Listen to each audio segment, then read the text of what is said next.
Hello, I hope you enjoyed that part there with the different angles. We're going to take a look at Google Earth and some mapping that I've done there.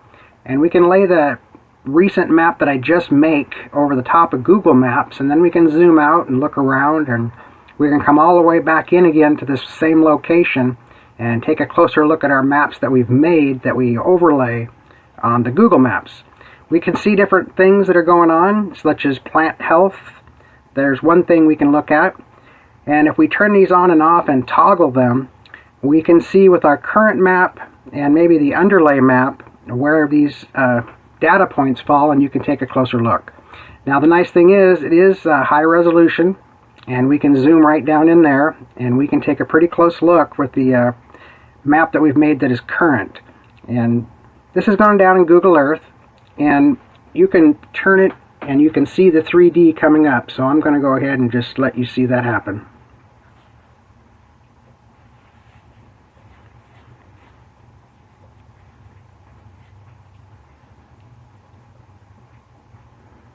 It's a pretty handy tool, and it does work pretty good. And we've got some other options coming up I'm going to talk to you about.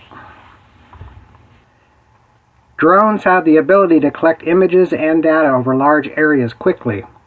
This data collection and processing is a huge cost savings over traditional methods.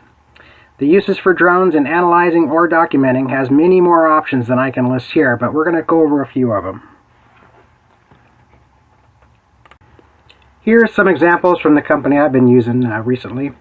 We do have a roof report here, which will give you a 3D vision of the roof and images, so if you find something, you have an image of it. And there's a progress monitoring where you rotate your drone at like a crane, and you keep track of the progress on like a construction site. We have the volume measurement over here. Now that's great for doing the elevations on ground, and if we have a pile of gravel or a hole in the ground, we can actually measure the volume of that. We can even tell you the weight of some of those materials if you know those numbers. There's an interesting one here called water pooling, to find the water as it's on the ground. And that's an interesting one, and some other companies have lots of other ones they offer that are interesting. And right now what I'm showing you mostly here is called the DVI, the Difference Vegetative Index.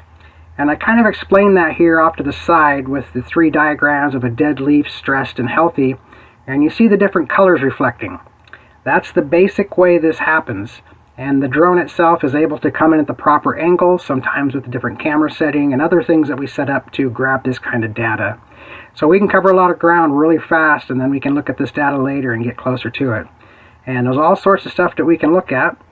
If you have any questions, give me a call. I'm happy to answer them.